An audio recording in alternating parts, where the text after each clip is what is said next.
RJ Abarrientos para sa Gilas Pilipinas? Well, last window pa rin naman sila ni Juan Gomez de Leaño included. Included na sila sa Gilas Pilipinas. Pero this July window, this upcoming window, expected naman na these two players magkakaroon ng bigger role for Gilas Pilipinas. Lalo na si Scottie Thompson at si CJ Perez hindi included this window. I think Oftana as well, who plays the two guard spot from time to time.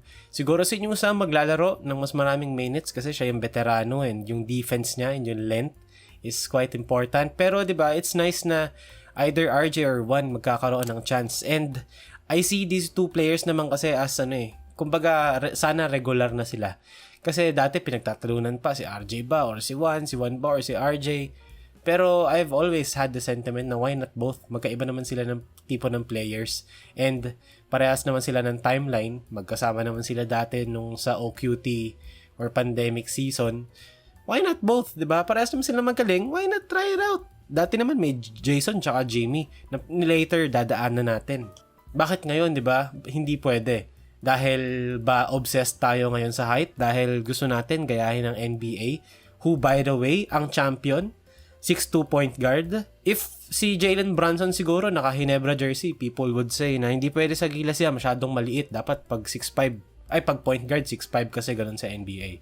Pero in reality, ang importante ngayon is skills and outside shooting. And RJ Abarrientos, meron siya nun. At talagang point guard siya. Hindi siya yung hindi siya small forward na pinipilit maging point guard. Dahil ang nasasaad sa batas ng basketball, dapat 6'5" ka nowadays as a point guard. I think it's far more important to have a guard who can actually play like a guard. Kasi sila yung nagtatakbo ng team. Sila yung nagtatakbo ng offense. Sila yung nagtatakbo ng flow.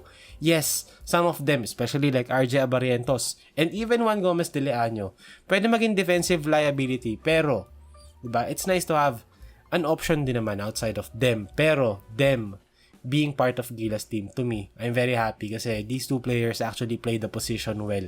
Brings another dimension offensively for this Gilas team. So, talking about RJ Abarrientos, diba? Ayun na nga Porket kasi Hinebra si RJ Abarrientos, all of a sudden ayaw na ng tao sa kanya. Or ng hindi Hinebra fan sa kanya dahil nakapula siya na jersey. Pero if you think about it, throughout time naman, hindi naman talaga laging 6'5" ang point guard sa Gilas Pilipinas. It's a cop-out excuse na hindi naman kasi malaki, hindi matangkad. Pero if you look at the history, successful Gilas Pilipinas team, sino mga point guard natin, di ba? Jason Castro, 5'11", Jimmy Alapag, below 6 foot din.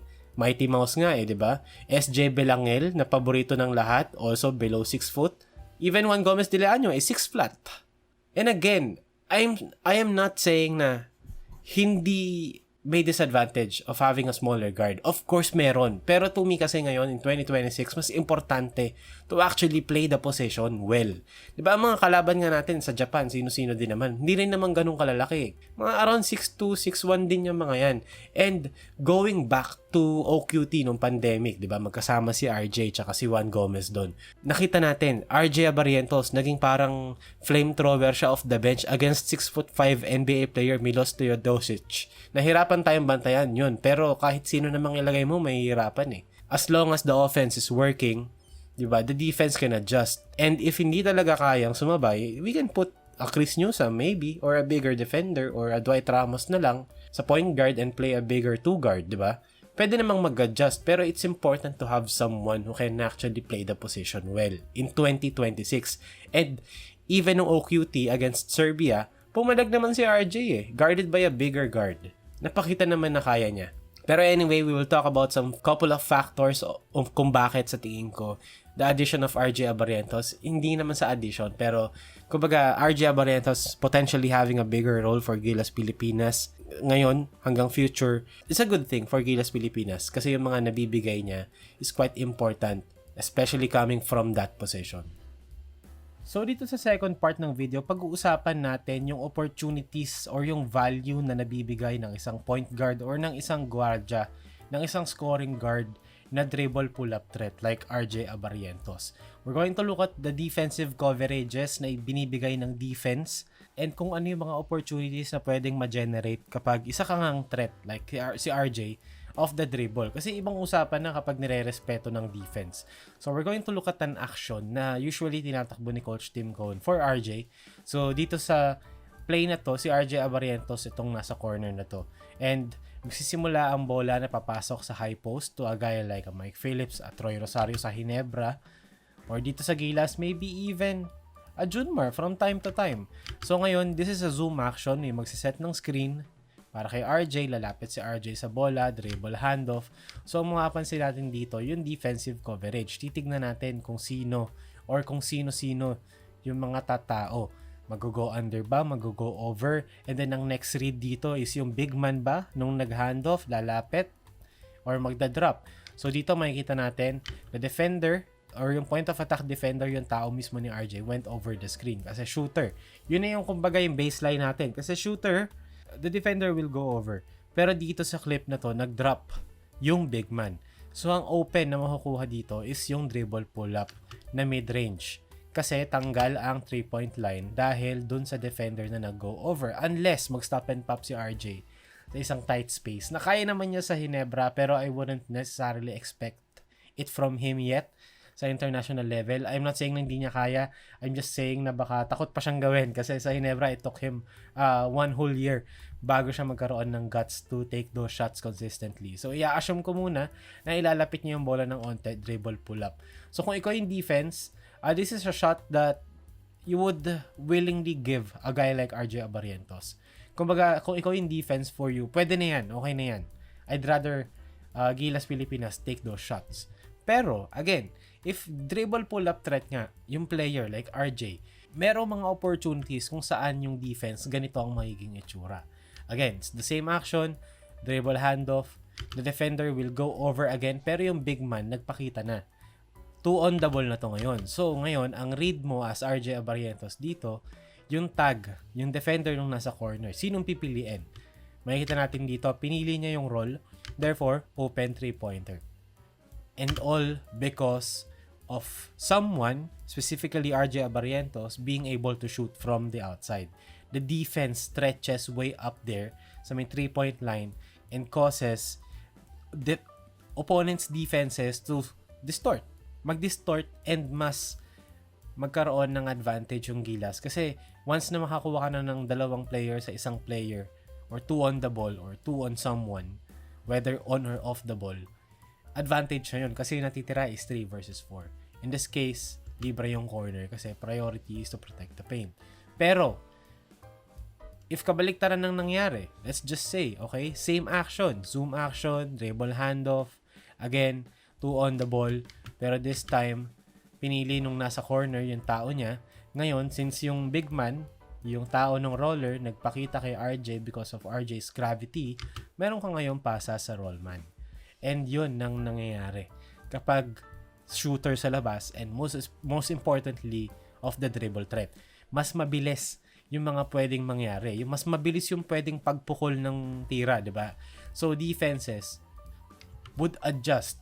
Mas madaling ma-distort, mas madaling ma-stretch. And this is why gets ko rin yung Gilas fans eh. Kailangan ng mga shooters talaga eh. Kasi magiging one-dimensional ka if hindi wala ka masyadong shooters as a team, di ba? Especially having someone or a shooter na laging hawak yung bola and nasa point of attack ng offense. Specifically ball handler sa pick and roll. That gives a lot of problems sa defense. Ano yung pipiliin nila? Tatanggalin ba nila yung bola sa kamay nun? Are they going to put 2? Or if not, anong klaseng coverage? Under, over? Yung big ba is magda-drop, maghe-hedge, yung tag, etc. etc. So, kumbaga, hindi siya about sa raw talent of that player.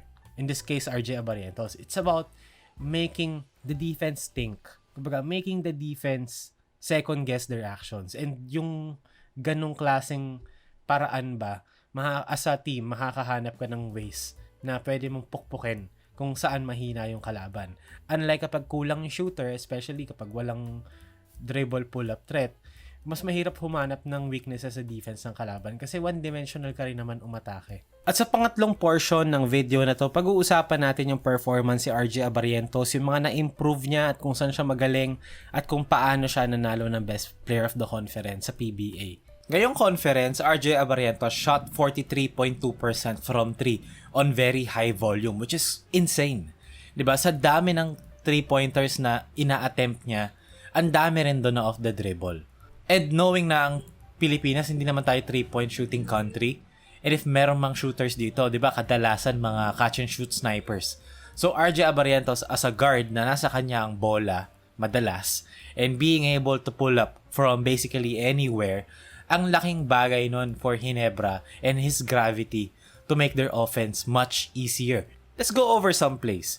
Dito, we can see a variation sa offense ng Barangay Ginebra kung saan, instead na triangle, umaangat yung post sa may wing or elbow para mag-initiate ng either zoom action or ng two-man game.